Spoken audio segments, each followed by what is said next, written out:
Esther chapter 1. Let's do a little bit of background on Esther.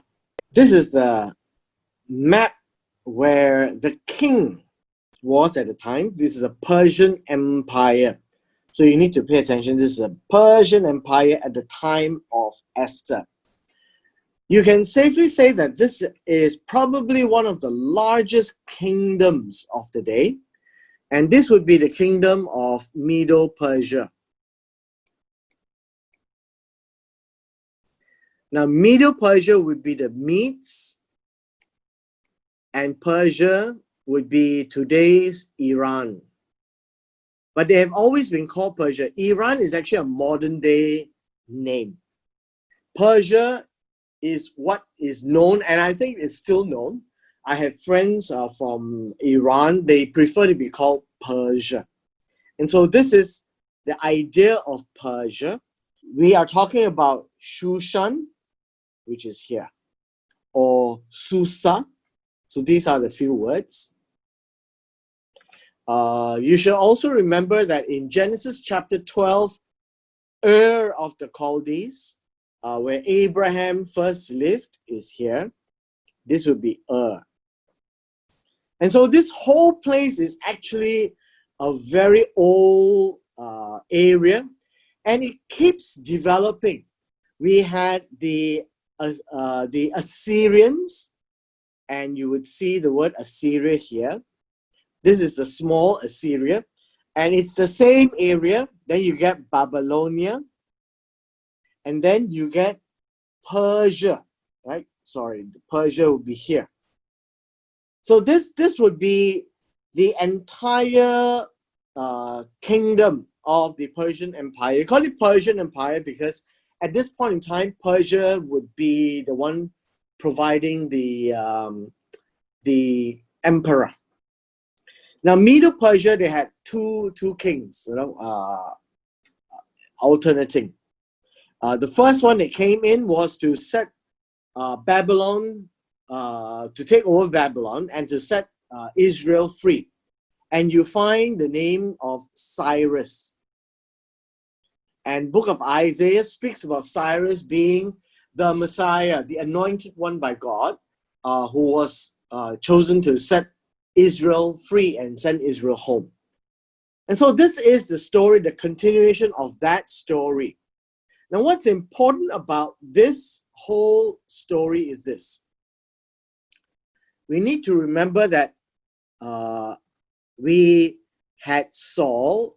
Let's look at this. We had Saul, and then David,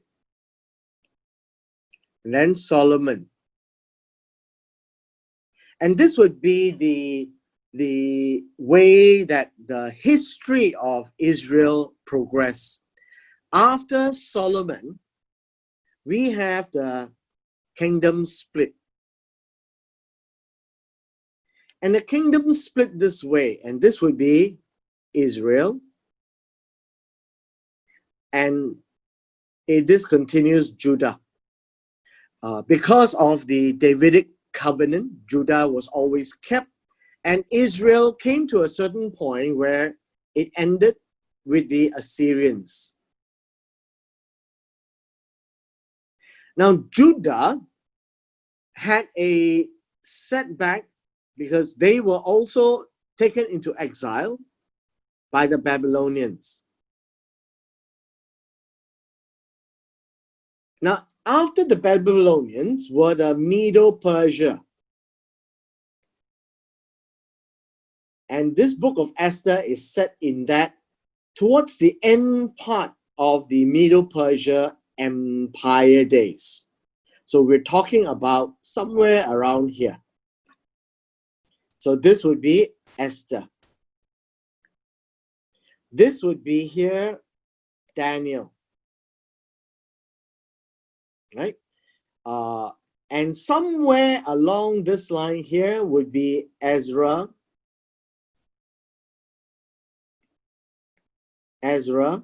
and Nehemiah. Now, in the Medo-Persian Empire, you find that some people would put Esther before Ezra. Some people will put Esther after Ezra.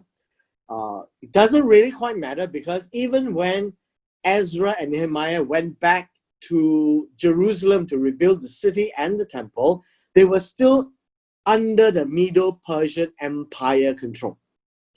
And that's where we are now. So in this particular background, I just want to show you that this would be where Israel is, right? This is Israel. So even if they went back, they were part and parcel of this particular empire. Then we talk about their spread, right? Their spread would be from this part to this part. So you need to see that they are as far as India and as far as Kush. So remember these two names. Libya is Kush. And by Kush, it means black or dark. And over here, it is as far as this part, but it excludes Greece. Greece was not part of the Medo-Persian Empire. So you can find that it is quite extensive. This would be the Indus Valley. It would be part of India. Obviously, you would see that this would have a bit of all the stans as well. Okay? So let us take a look at Esther chapter 1. In Esther chapter 1, where we begin, it speaks of the days of Ahasuerus. Ahasuerus would be the Persian king, right? The Persian king. Many people think that he may have another name that is called Xerxes. And Ahasuerus could be his name. Xerxes would be the official name, right? And it said that he reigned over 127 provinces. By provinces, we call it Medina. Medina, or district. This would be district.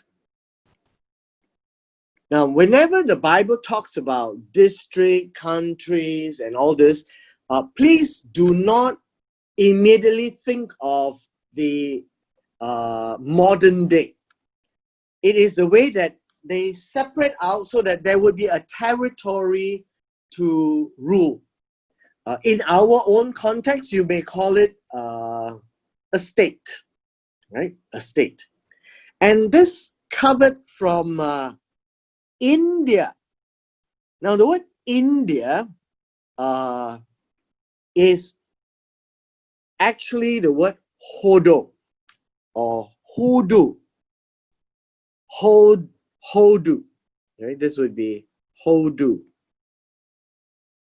And to Kush. And so the word India, Hodu, would be the Hindustan area. It would be a place where we call the India Peninsula, the India subcontinent, right? Would be a better word. But when we saw the map just now, it is one part of India, which would be the western part of India, okay? And all the way to Africa, the north of Africa, where it is called Kush. And sometimes they call it Libya. But nevertheless, the ancient name is Hodu to Kush. The western part of India to the northern part of Africa. And in the days of Ahasuerus, as he ruled, he sat on the throne, means he ruled his kingdom. He ruled it from Shushan, the citadel.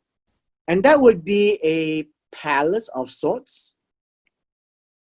And notice, just as in the Chinese Empire, you can actually virtually equate the ancient empires if you are familiar with Chinese stories of the history, they would be very similar, because the Chinese emperors would have the summer palace, the winter palace, the northern palace, the southern palace, the eastern, palaces all over. And so Shushan is actually one of those places, right? Now, in the time of the 3rd year of his reign, means that it was just very new as king. He had feasts. And one of the common things that you would find is this. The feast is for the officials and the servants. Officials is Sar. I need you to think about all these. I'm giving you the Hebrew words because it would mean something later on. By servants. And these would be servants of the king. This is where we have no government servants or emperor servants. And these are the ones that will do work for the king. And I guess you can call them not merely officials. Officials here would be prince, people who have power. And so all these people are thought to be leaders of their own right in this vast kingdom. And it is called the Medo-Persia. And now it is Persia first. And so Xerxes is an emperor of Persia. And so who else were there? In this particular feast, the nobles, the rich people, the princes. The princes is interesting because they are also called Tsar. But in this case, these are chiefs. And it's with regards to the provinces, which is the Medina here. And so you can call them the Mantri Besar, of sorts, the chief minister. So these will be the princes of the province. So in the old days, everybody's a prince, where you are supposed to be a little king in that little state. Maybe not a Mantri Besar. Maybe you would call them the Sultan. That would be, or the head, the chief minister, right? Would be a better word to use. Right? The better word to use. So the chief minister and chief officials, they all had this feast before the king, and he was showing the riches of his glorious kingdom. Now understand, the riches of the glorious kingdom is, how should we say, this is about wealth. Now in those days, they don't bring out gold and silver to show. They literally bring out the pride and joy of the entire kingdom. And you know, the Persian Empire had overtaken the Babylonian Empire, had taken over, which overtaken the Assyrian Empire, and they covered such a vast area where they took the pride and joy of the things of that empire, from Kush, to northern Africa, all the way to India, Western India. And that's what they were showing off. The riches, the wealth, the pride and joy of the kingdom.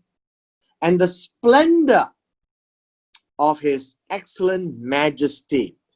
By splendor, I think you would find that this would be jewelry, of the richness of the king. You find that when we talk about majesty, this will be the greatness. So people in the old days, when they compare things, they don't compare their own collection. So the king's collection would be what shows that he is a great king.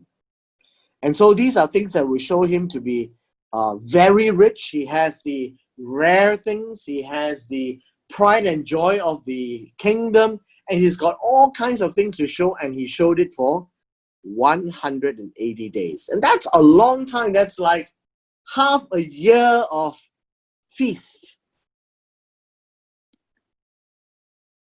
This is an extremely long feast. And so at the end of the feast, the king made another feast that was lasting 7 days, right? So this was a half a year display. Maybe he's got a moving museum, right? And at the end of the celebration, there will be everyone in Shushan, in Shushan, and in Shushan it's near the palace, from everyone, great and small, in the court of the garden of the king's palace. And then there were white, blue linen curtains fastened with cords of fine linen, purple marble pillars, right? These are all a description of the richness of the palace. So you would see that this is how they have done it, and everybody had drinks. This was a highlight, right? When you say drinks, it is not Ribena. I guess you can say this is wine. In golden vessels, and every cup is different from the other. And the royal wine in abundance, meaning the king himself had required special wine to be produced for him. Now, obviously, then I guess you can say that that will be the best wine there is, according to the generosity of the king, which means that very, very generous. In verse 8, in accordance with the law, apparently they had a law that drinking was not compulsory. Meaning you can drink or you don't drink, it doesn't matter. They can do whatever they wish. And so the king had ordered all the officers of his household that they should do according to each man's pleasure. By pleasure, I think it would mean the, how should we say, what the officers delighted, right? That's basically what it means. So the king was very open. The king gave or empowered all the officers of the household, right? Now comes the beginning of the story. The beginning of the story of chapter 1 and 2 speaks about Queen Vashti. Now we don't know much about Vashti, but what we do know is that she is a very beautiful woman. Some say that she could be a Northern Indian from Bollywood. We don't know. And he made a feast for the women in the royal palace. And so all the women also had a good time. Now understand, in those days, only the men came out to celebrate, but the king also threw a feast for the women. On the 7th day, which is the last day of that period, the heart of the king was so happy with wine, not happy by itself, must be quite drunk by this time. And so he called on 7 eunuchs.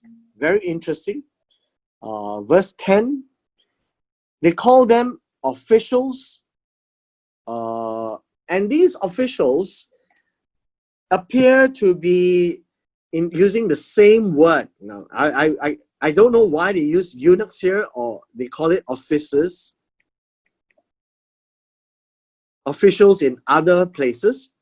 And this same word is used in Daniel chapter 1 of the officer put in charge of Daniel. This would be in Genesis chapter 37 of Potiphar, who was very pleased with Joseph. But in this particular case, the translators chose the word eunuchs, but it means an officer or an officer who is a eunuch. And they serve in the presence of King Ahasuerus. So one of the interesting things, like what you have just mentioned up front, was that the kings in those days had powerful right-hand men, and in most cases, if not all, in most of the ancient empires, they were usually eunuchs. Why were they eunuchs? I am not terribly sure. Some say that it's because it is to protect the harem, the wives and the concubines of the king. Perhaps that could be true. But in this case, we find that King Ahasuerus had many wives, but there's only one queen. And this queen was Queen Vashti. And at the end of the seventh day, the king asked for the Queen Vashti. And how did he wanted to do that? Remember, he had shown all his splendor, his riches, all the great things in his kingdom. And finally, he felt that the pride and joy of the king was the queen, wearing the royal crown to show her beauty to the people and the officials. She was really beautiful to behold. When we say beauty, we are talking about something or someone that you when you lay eyes on, right? When you see her, she is so attractive, and that's what beautiful is all about.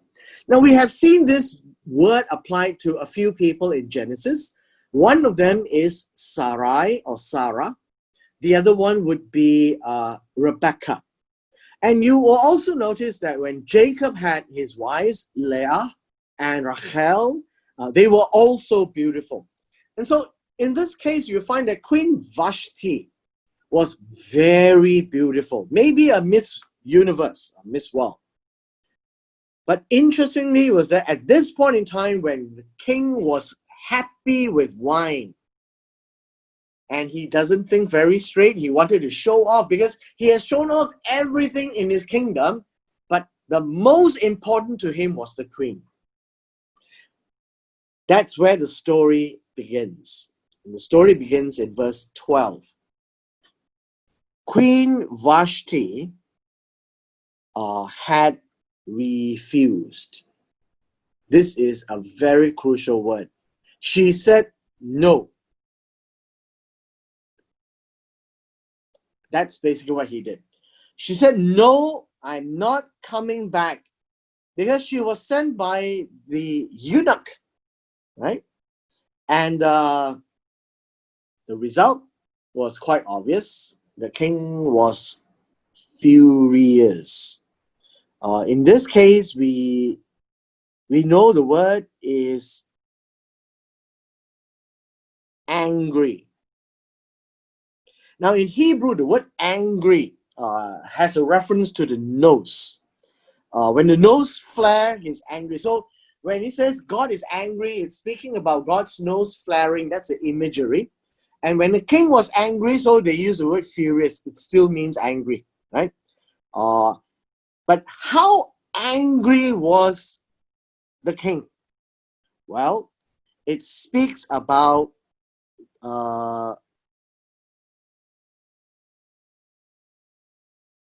this word here. It is not anger, actually. This word is, how should we say, hot. We could call this heat. It is, in a way, an expression, a way to imagine his anger. He's so hot and he's, well, we in today's terms call boiling hot. But this one is burning heat, right? And it burned inside him. That is how angry he was. So this was just a mere word describe angry, but this is a description of how angry he was. The heat inside of him was burning. He was like a volcano about to burst open. So another thing that you have constantly seen in the Hebrew language is that The Hebrew words are very imaginative, very vivid. You're supposed to imagine what exactly is happening in the palace. And this was what was happening. And the king was so happy with wine, and Queen Vashti lit up his fire by saying, "No, I'm not coming." Verse 13. The king said to the wise men who knows the times, who watches the times. Well, I guess you could call these people the advisors, right? Advisors. People who are very smart. Could be the, economic council, or in this case, the wise men, right? Just like in the book of Daniel, in Babylon, King Nebuchadnezzar wanted the best and brightest from his kingdom. Doesn't matter where you come from, and that's where Daniel was brought to the kingdom. He became the brightest of them all because God was with him. So now the king asked all these wise men, who understands what to do, who understands the times and the seasons. And so this was how they came together, who knew law and justice, know how to judge, know the law of the land. And there were a few who was very close to him. Maybe you can call it the inner circle. And there were 7 of them. And so there was Karshena, there would be Shatar, there would be Atmatar, there would be Tarshish, there would be Meres, there is Marsana, there would be Mamukan, right? That's how you pronounce all this, but the important one is this Mamukan. With Mamukan, they are called the 7 chiefs. And this will be Sar. So the word Sar appears all the time, but you just don't see the word, but you see a different English word. So these would be the 7 princes of Persia and Media, which means that these are the 7 brightest lawyers and judges of the country who had access to the king's presence. They can come to see the king anytime. And who, who ranked the highest in the kingdom. So maybe these were the top judges. And they said, "What shall we do to Queen Vashti according to the law? Because she did not obey the command of King Ahasuerus brought to her by the eunuchs." You notice how important it is? The king's words. Even the king is not there. The eunuch brought the word. It represents the king's words. So the king's words in the concept of the ancient days, even in the Hebrew days, it's the same. The king is everything. And so when he sends an edict out, that would be the command, and this would be the royal edict. In Chinese, you call it 圣旨, right? The royal edict of the King Ahasuerus brought to her by the eunuch. So you can actually imagine an old Chinese movie of the Chinese emperor sending the eunuch to far away and then roll down the scrolls and say, 聖旨到皇帝在約, this is the king is present. And so when they read the king's words, it means that it is law. It is as if the king is speaking. And when you disobey those words, and although the king wasn't there, that is as good as saying no to the king in the face. And so this is the problem they are deliberating about Queen Vashti's big no.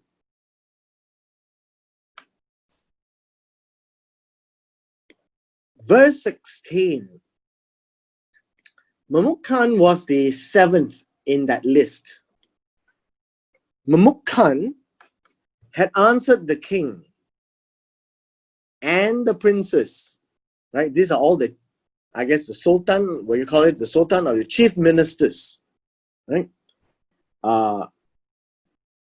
Queen Vashti has not only done things that is wrong.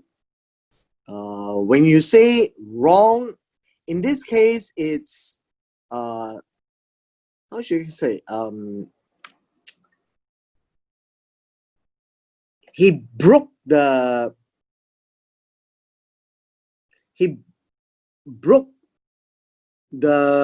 law, right? Broke the law. Why do you call it breaking the law in this case? Because the word of the king is law. So she not only broke the law or wronged the king, but also all the princes and all the people who are in all the provinces. Wow. So by saying no to the king, they have concluded that this is wrong to everyone. And so you have actually done something that was bad, or you did something bad to the king, but they said not only to the king, but to everybody. And so why did they say that? Now, that was a background agenda. And the background agenda is this. Memucan, again, this chap here, is now saying that with this kind of a behavior, he says, will become known to all women so that they will despise their husbands in their eyes. The word despise in verse 17 would be to, we read this word in Malachi chapter 1, to regard of no value their husbands. In this case, a husbands is not the ish, not the man. The Bible here uses a different word. And the Bible here uses the word Lord or Baal. Okay. First of all, you need to understand that in many of these Hebrew words, they could be a generic word like father, and it could become a name like the father, right? And so Lord is a general word for somebody that you submit to, and in the Hebrew it's called Baal. But if it's the god or the idol, it's also Baal, but in the translation they put it in capital letters. And so this Memucan said, well, this behavior is unacceptable because this behavior is called women's liberation. It gives women an authority in the home, right? That's basically what his concern was. And so when they report King Ahasuerus, you should command the Queen Vashti to be brought before him, and she did not come. You see, you as a king of the land, you tell the queen to come, she doesn't come. And she is the queen, and the queen represents all the women of the land. And what happens if they hear of the queen doing this? Then they also don't listen to their king of the house, which is the Baal of the house, which is their husbands. And then you will have problems all across the kingdom, because every one of your men in the kingdom will have no position anymore. And so this very day, the noble ladies of Persia and Media will say to all the king's officials, they heard the behavior of the king.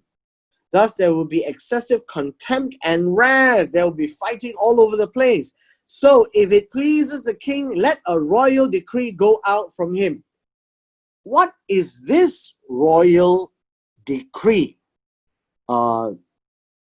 This would be a writing.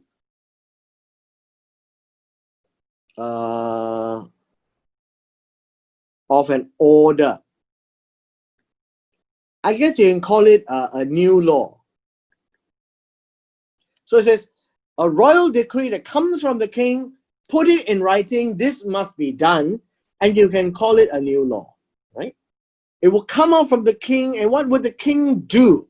And let it be recorded in the laws of the Persian and the Mede. So it is a new law, and you notice those days, laws are not made in parliament. Laws are made by the king. People come to the king, tell the king what to do, and the king says, yes, that's a good one, put it on paper, and that becomes law. Now, the same in Daniel chapter 6 of King Darius, that whenever there's something made into law like this, he thought about it, he wants to make it a law, put it into writing, it cannot be altered. Now, this is the important context, right? And what does this mean that it cannot be altered? It cannot be transgressed. It cannot be, well, I guess, passed over. Or it cannot be ignored, right? It cannot be ignored. It cannot be, you can't just pretend nothing happened. That's basically what the word means. And so this particular law is that Vashti shall come no more before King Ahasuerus. And then let the king give her royal position. There's only one royal position called the queen, to another who is better than she. Notice the word better. Better here means one who listens to the king.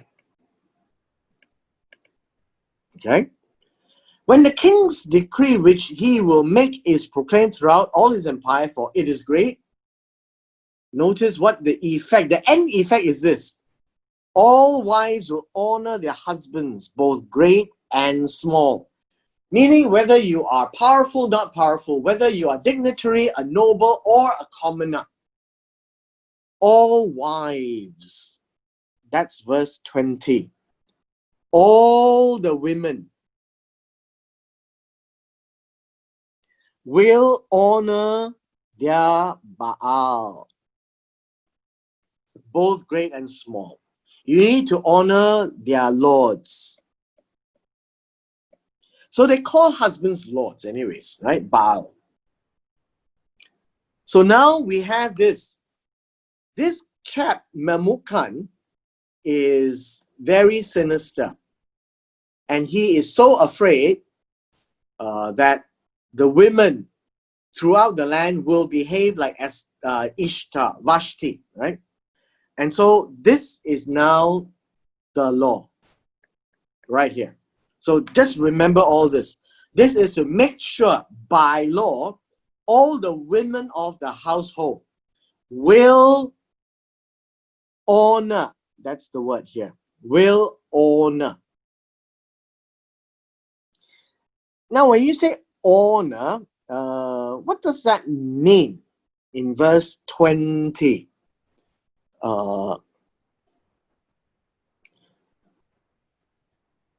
When you say honor, this is not the same word as the Ten Commandments. Honor your father and your mother. It is not. Right? This word honor. This word honor is to esteem. This word honor is to, how should I say? It's from the idea of wealth. Treat your husband as your wealth. Okay, that's what this word honor actually means.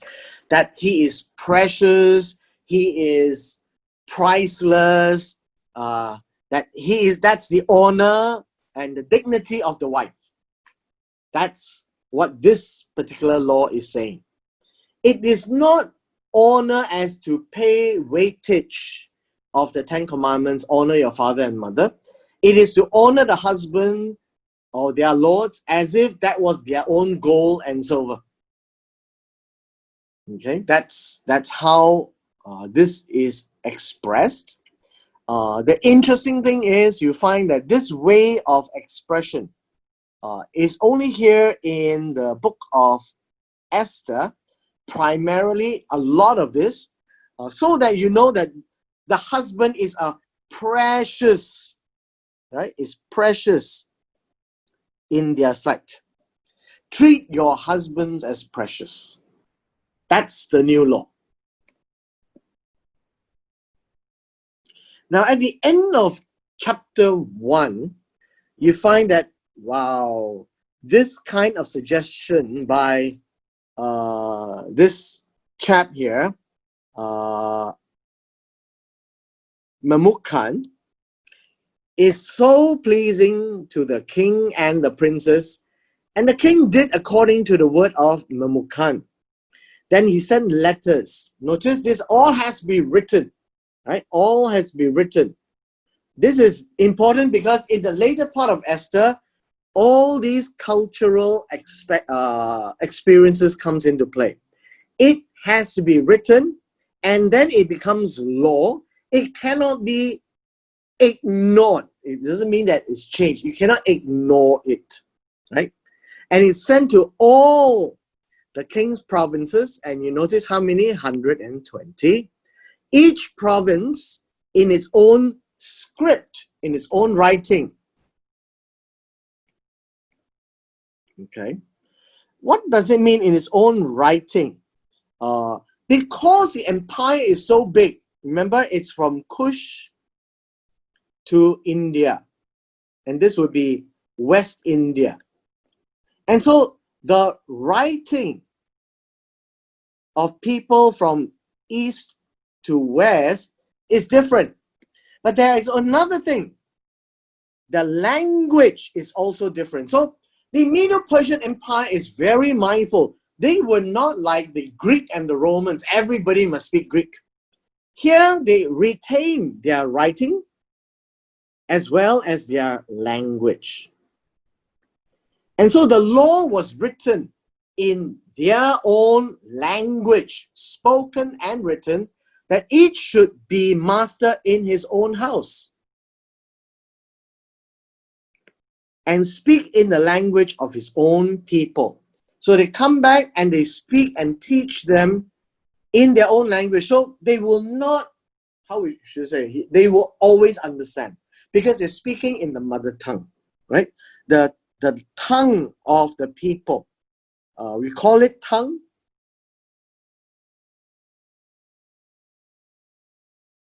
Of the people. So that's why tongue has two meanings. Tongue as in the organ, tongue.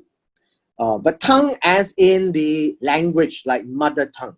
So in this case, you can say it's the mother tongue, right? The tongue where when a person is born, they are taught to speak. And so the king, Ahasuerus, understands this, and he wants this to be known across his entire kingdom of 120 provinces. This is the end of chapter 1. Any questions? Actually, mother tongue is not the mother's tongue, it's the father's tongue, isn't it here? Okay, I use the word mother tongue just with reference to the fact that the language they speak in their own homeland. Yeah, in their own homeland. I don't think people call it father tongue though, because the mother raises the children.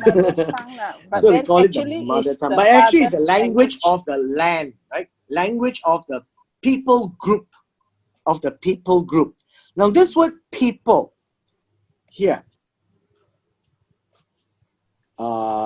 is is commonly translated as nation, but tribe I think would be a useful term. Because the Medo-Persian Empire had all the old days, people were made by family groups, by tribal groups.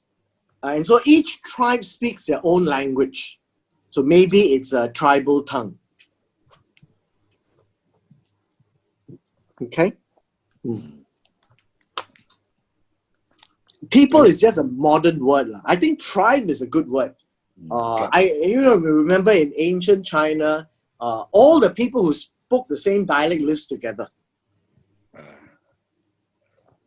And so if China needs to send out this similar King Ahasuerus law, when it goes to the Hakka village, it will be in Hakka, spoken in Hakka. Now, maybe that's not a very good example. It is, when it was sent to India, it has to be in Sanskrit or some language which they understand. Yeah. Whether it's Hindu, Brahma language. Well, very similar to Chinese, those days. The ancient I don't think. empires of those days is very similar all across the world. So whether it's Assyrian, it's Babylonian, and this Medo-Persian, and it compares to the ancient Chinese empire, because when you're wealthy, you're powerful, you divide your ruling, you have a sense of structure. But in this particular case, you find that the Medo-Persian Empire respected the people or the tribes. What language they spoke and write, it was all maintained. When the Grecian Empire came, Alexander the Great, that comes after this Medo-Persia, that changed the whole world, because Alexander the Great, when he conquered the Medo-Persian Empire and more, he made everybody speak Greek. Yeah. And so when the Even Roman Romans also. Empire that came after Alexander the Great's empire, Roman Empire, though they had Latin, it was more an official language. So the common language across the empire they took over was Greek. Greek and So it's very different from. So when you read King Ahasuerus, he behaves very differently from the Grecian and the Roman Empire that came hereafter. That also tells us that, for example, when Daniel was in Babylon, did they speak Hebrew? I believe so. They spoke Hebrew. Did they speak Chaldean? Yes, because Daniel was taught the Chaldean language, right? Aramaic. They still have the freedom, Yes, they had freedom. So the Babylonians and the Medo-Persian, they only wanted the brains. They don't have to change you. And so they didn't infect them with the religion. They took the best to the center. That's why Daniel was brought from Judea to Babylon. Now, chapter 1 gives us the background of the history and the culture.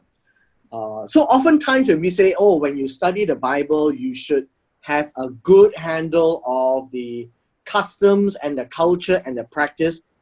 Actually, much of these are written in the text. Sadly, we don't read it carefully. And because we also don't know some of the original words, we read the English. It reads like an English book, so you really can't tell much. But now that I try to help you see that, it is very similar to the Chinese emperor. Yeah. Well, in that sense, yeah. Okay? Okay, good. Very clear. All right. All right. Thank you. Okay, thank Pastor.